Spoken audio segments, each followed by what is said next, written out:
Eva Mitchell stepped through the grand entrance of the antique fair, her modest attire immediately drawing looks. The room exuded opulence, with its polished wood floors and crystal chandeliers casting a soft glow over the priceless artifacts enclosed in elegant glass cases. She inhaled deeply, detecting the mingled scents of aged wood, leather, and fresh floral arrangements. Despite her discomfort, Eva was captivated by the allure of history surrounding her. She adjusted the strap of her simple bag, trying to ignore the initial whispers and sideways glances from elegantly dressed attendees. Women in designer gowns and men in tailored suits shot snide, dismissive looks her way, while the gentle buzz of whispered derision filled the air around her. She was out of place, they seemed to say, with her thrift store dress, simple shoes, and lack of makeup. It wasn't long before Marcus, a vendor renowned for his elitist demeanor and expensive collection, noticed her.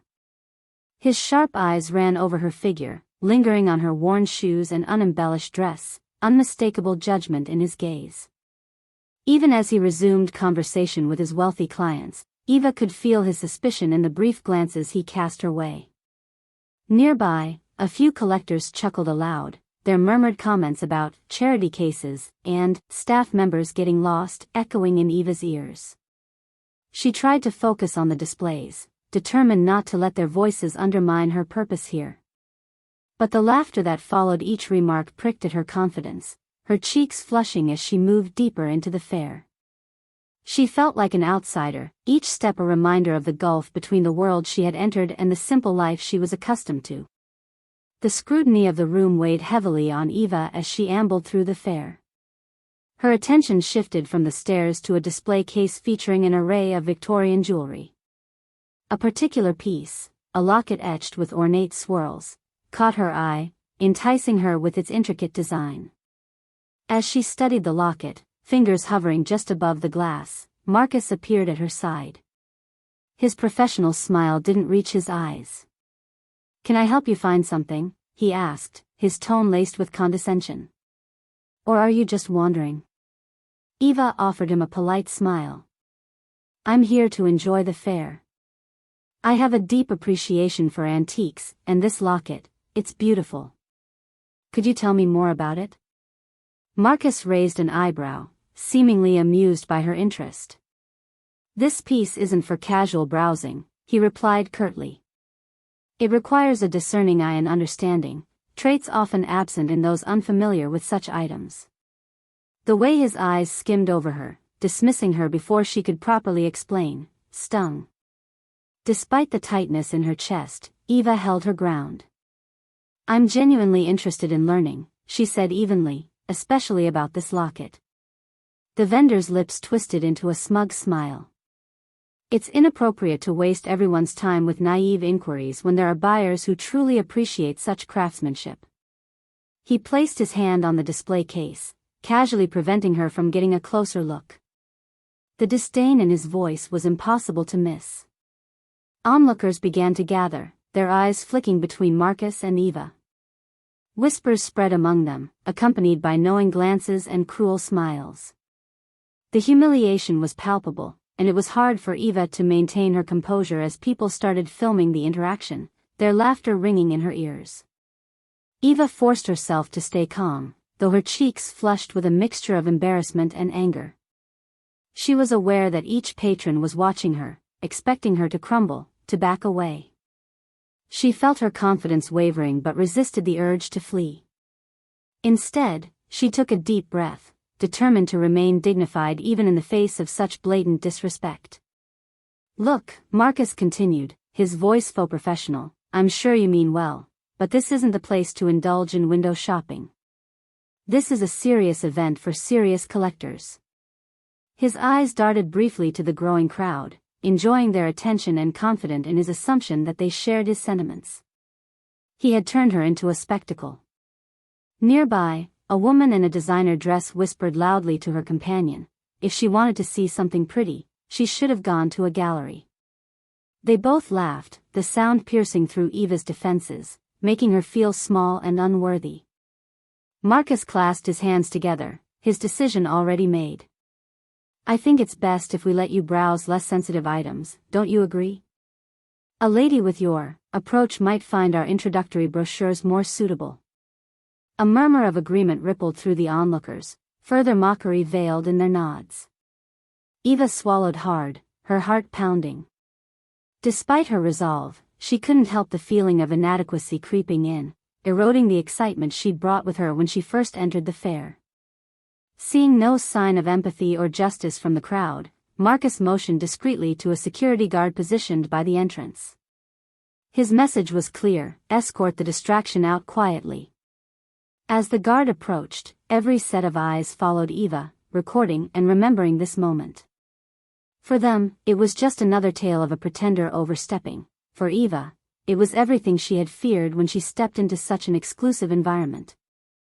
"Miss, if you'd please come with me," the guard said softly, in an attempt at discretion that only added to the mortification. The patrons parted to let her pass, their judgmental eyes lingering on her retreating form.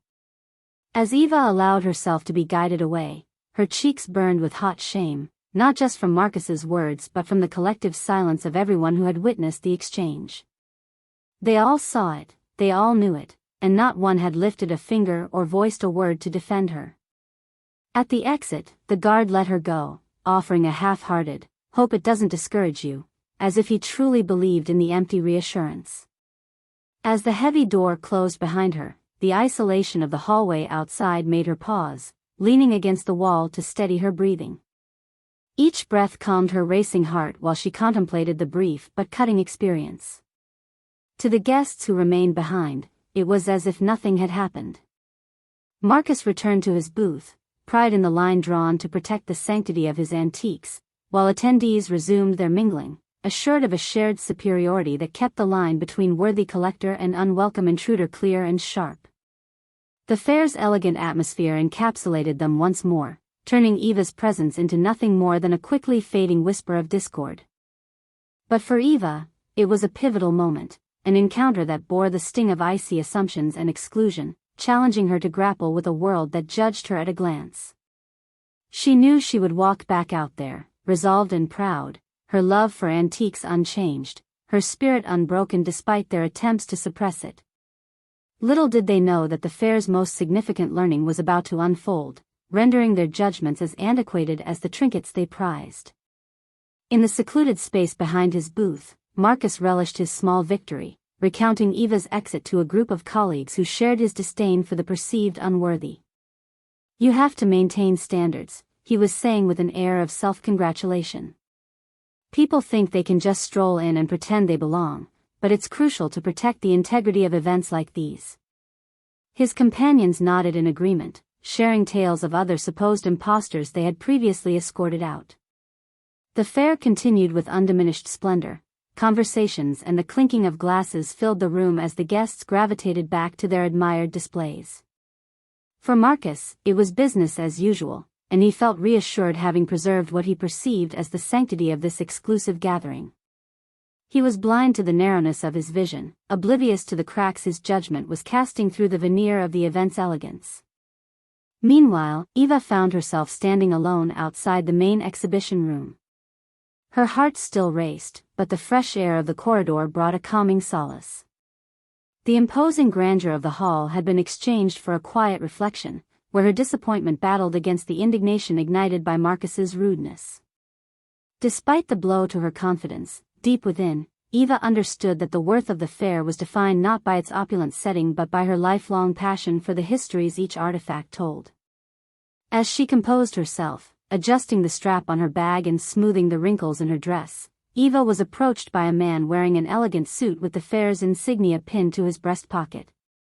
He carried himself with an air of discretion and respect, his presence a comforting change from the earlier hostility.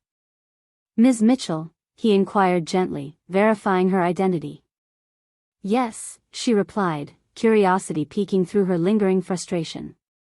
"Could you come with me, please?" he requested, his tone carrying a hint of urgency. Eva hesitated momentarily, suspicion flickering at the corners of her thoughts. But the man's demeanor was disarming, his sincerity cutting through her doubt. She nodded, gathering herself, and followed him along the hallway, back toward the entrance she'd exited not long before. A quiet tension descended as they re-entered the main hall. The chatter inside somewhat muted as guests caught sight of Eva, accompanied back into the throng. Eyes turned, and whispers danced between clusters of patrons, speculating on the sudden shift in the air. Marcus, sensing change, glanced up and squinted, trying to comprehend what was unfolding before him. The man led Eva to a small, elevated stage near the center of the room, a place everyone could see. The focal point was a large, velvet-draped sculpture waiting to be unveiled. Guests leaned forward, anticipation charging the atmosphere like electricity. "Ladies and gentlemen," the man announced, his voice amplified by the mic, cutting through the murmurs.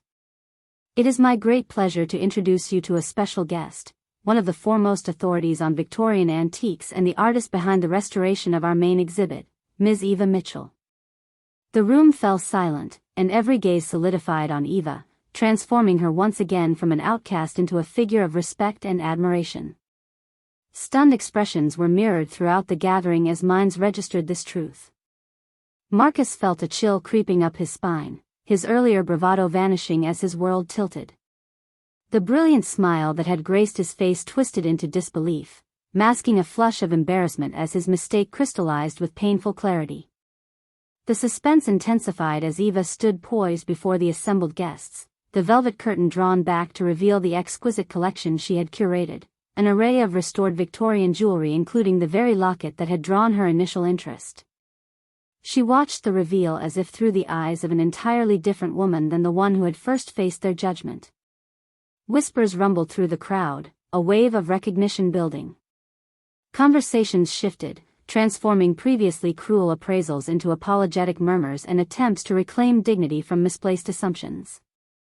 Phones that had documented her belittlement were now turned off or discreetly tucked away, the power of their previous mockery dissipating in the face of her undeniable accomplishment. Eva maintained her quiet composure, reflecting grace as she began to speak, her voice steady and warm, engaging the collective attention with her genuine passion for the craft she loved. "My work is to preserve the essence of history, each piece a witness to an era long past," she explained. The audience, drawn into her narrative, forgot their prejudgments, captivated now by her authenticity and dedication. Her modest attire, she clarified, was not a motif of inadequacy but a conscious choice, born of practicality and her dedication to her craft. With each word, Eva redefined the narrative, turning the fair's atmosphere into one of respect and awe. The rush of emotion that flowed through the room reawakened its beauty, not palpably in its decor or exclusivity, but in the admiration for Eva's passion and resilience. As the presentation concluded, a new era emerged within the hall, one where judgments were set aside in favor of genuine appreciation and understanding. Marcus felt himself pushed to the periphery, his earlier hubris leaving a bitter aftertaste as he grappled with the consequences of his prejudice. Eva stood there, no longer the outsider but instead framed by a golden light of acknowledgement from those who now saw her for who she truly was. In their eyes, she was not just another patron but the heart of the event, a woman whose love for history and her craft reminded them of the value beyond the sheen and shimmer. Each face turned toward Marcus, silently condemning his actions, while Marcus forced himself to smile, realizing too late the incredible disservice he had both done to Eva and to the very fair he prided himself on so meticulously guarding. The day had shifted, the roles reversed, leaving Marcus alone to reflect on the lessons of humility he had once so easily dispensed. As the final words of Eva's speech resonated, a quiet awe settled over the crowd. Marcus stood near his booth, his earlier condescension turned into a mask of stricken disbelief. He watched helplessly as conversations buzzed around him, a collective recognition of the oversight that had occurred. The stark transformation from judgment to admiration in the room was almost palpable. It rippled through the guests, shattering their previous notions. Many of those who had laughed at Eva's expense now found themselves awkwardly adjusting their expressions, shifting their glances appreciatively toward the stage where Eva stood.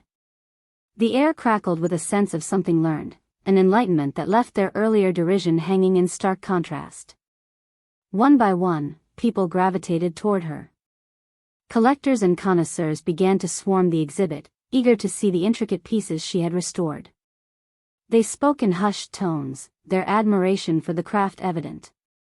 Murmurs of, "I never imagined," and "such remarkable work," filled the air, each word underscoring the newfound respect for her craftsmanship. Two impeccably dressed women who had earlier mocked her were now amongst those craning to see the exhibit with fresh eyes. It was a humbling experience for many. Eva's journey, personified in the treasures before them, inspired awe. The locket, once the symbol of her exclusion, now served as an emblem of her triumph and hidden genius unveiled. Marcus remained rooted to his spot, every intertwined glance from the crowd a reminder of his misstep. The fair, once a realm of his control, had shifted irrevocably. Eva's ascension had influenced more than just the mood, it had rewritten narratives, including his own. Once the presentation concluded, Eva gracefully descended from the stage, her confidence now visible in the gentle but unyielding smile she wore. Despite the earlier humiliation, there was no trace of vindication in her manner, only an embracing kind of elegance and genuineness, refreshing against the fair's previously brittle veneer of superiority. The host of the event, a stern but fair man clad in a tailored tuxedo, approached Marcus with a resolute expression. He had been one of many who had witnessed the earlier encounter and understood the damage it had wrought upon the fair's reputation. His voice, calm but firm against the murmur of guests, publicly addressed Marcus's mistake.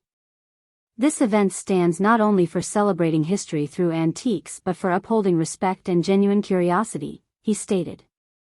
Marcus, I'd like to remind you of the values we strive to uphold here. The reprimand, understated but effective, drew the attention of onlookers. Marcus nodded, his flush of shame deepened, though his attempt to keep up appearances was lost amidst the shifting dynamics. His role at the fair was no longer the beacon of erudition he had once believed it to be. The sudden reversal prompted a cascade of apologies from many who had contributed to Eva's earlier discomfort. Embarrassed guests offered apologies mingled with attempts to rationalize their behavior. A few strangers approached her with kind words and thanks, recognizing the inspiring reminder she provided. Eva accepted their words with humility, her composure unwavering. She engaged with those who sought forgiveness with either a gracious nod or a few gentle words of acknowledgement.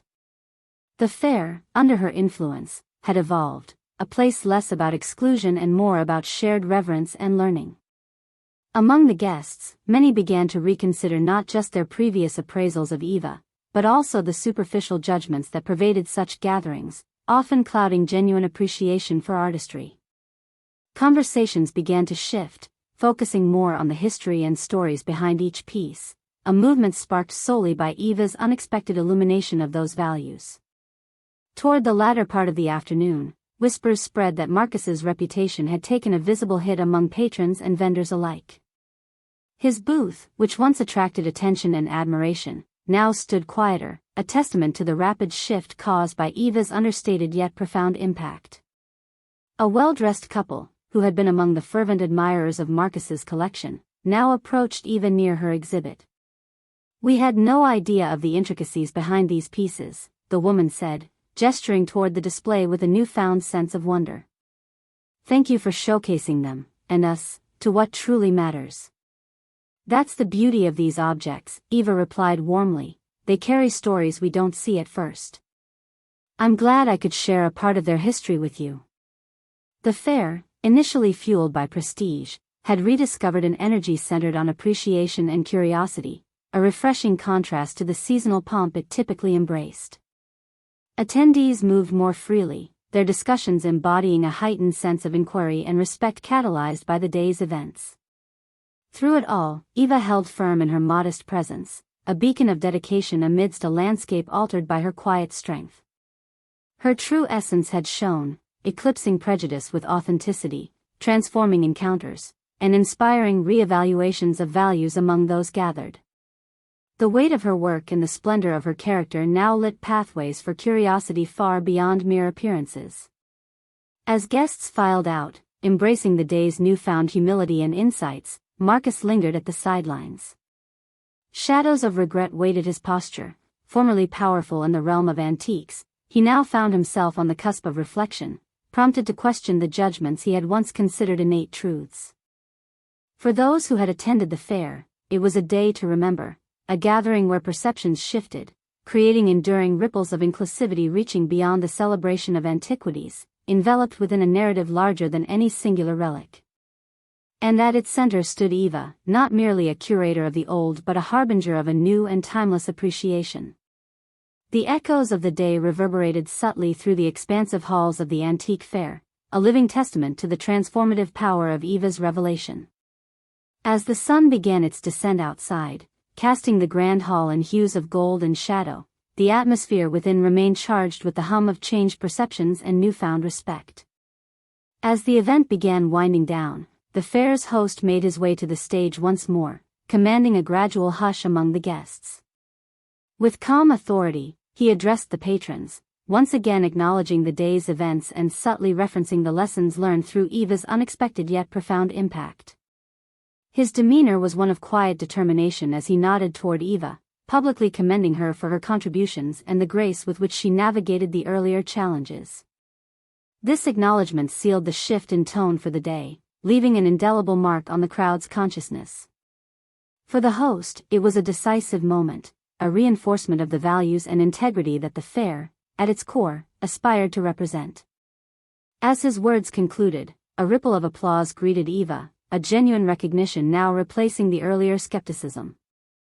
In this newfound atmosphere, Marcus found himself standing awkwardly at the periphery, a reluctant observer of the avalanche of goodwill and respect directed toward Eva. His earlier pride had cost more than face, it had cost him the reverence and welcoming camaraderie among peers and patrons that prior exclusivity had afforded him. His own actions contrasted painfully against the fair's now reset ethos. Eva, however, was moving gracefully through the interwoven webs of conversation and curiosity, meeting the smiling gazes of attendees who now viewed her not simply as a contributor but as a beacon of the day's enlightenment. With each step, she encountered individuals eager to express appreciation or re-examine their prior judgments, all under the shared glow of a freshly cultivated inclusivity. In what became a symbolic moment of the day's themes, Marcus found himself inadvertently crossing paths with Eva as she prepared to leave. The moment lingered heavy between them, punctuated by the hum of chatter that encircled them. Marcus, struggling to reconcile his own hubris with the reality of his actions, hesitated before speaking. Eva, he began awkwardly, his voice laced with the weight of his earlier arrogance, I owe you an apology. I misjudged you and, in doing so, failed my responsibilities to this fair and its true purpose. For Marcus, the words were both a release and an acknowledgement, an attempt to mend, at least partially, the rift he had created. For Eva, the sincerity of Marcus's apology was not unexpected but welcome, an opportunity to extend the grace she held steadfastly throughout the day. She offered him a genuine, if reserved, smile, her empathy evident in her eyes. Mistakes are stepping stones to true learning, Marcus, she replied simply, her words encapsulating the resilience that had brought her through the day unchanged but strengthened. Marcus nodded, visibly relieved by her graciousness, though the path to reconciling with his professional standing remained uncertain. This brief encounter left him not only humbled but introspective, contemplating how his approach must evolve beyond the exclusivity he had once so fiercely guarded. Meanwhile, the larger fair began to dissolve into the twilight, the setting sun casting long shadows that whispered of the day's revelations. The final guests trickled out, their conversations drifting like echoes, heavy not with relics but with a deeper understanding of the values that enriched human interaction. Eva moved toward the exit with quiet confidence, her presence undimmed by the earlier scrutiny and now buoyed by the respect she had rightfully earned. Her stride was neither hurried nor hesitant but deliberate, leaving behind a trail of whispered gratitude and acknowledgement. Those who remained watched her departure, a living reminder of humility and passion's transcendence over mere appearance. Beyond the fair, stories of the day's events began to circulate, gaining traction and echoing through circles of collectors and enthusiasts alike. Marcus's faux pas became a cautionary tale, traveling faster than the achievements of any exhibit, an example of how prejudice can cloud judgment and how openness and respect illuminate truths long obscured by privilege. His reputation, once defined by superiority, now stood altered, both a challenge and a potential turning point. Whether he seized the opportunity to reform his ways or continue to cling to bygone judgments would define his future within this world of antiquities. Eva, meanwhile, returned to her work with renewed resolve, her name and story resonating among those who valued authenticity above pretense. Her experience became a powerful testament to perseverance and authenticity, extending far beyond antiquity restoration, a lesson woven into the fabric of community and understanding. As night fell, the windows of the fair's grand hall glimmered like beacons, reflecting a light not only anchored in physical opulence but eternally enriched by the virtue and inclusivity forged over one remarkable day. In the days and weeks that followed, Eva's presence lingered as a silent but powerful reminder of the fairness that should guide such gatherings, a catalyst for change, inspiring reflection among all who bore witness. And in this way, the fair, shaped by its transformative narrative, became etched in a legacy not just of heritage but of values reclaimed and redefined. With quiet dignity, Eva's footsteps faded into the distance, leaving behind a changed space and a story that would echo long after the antiquities themselves.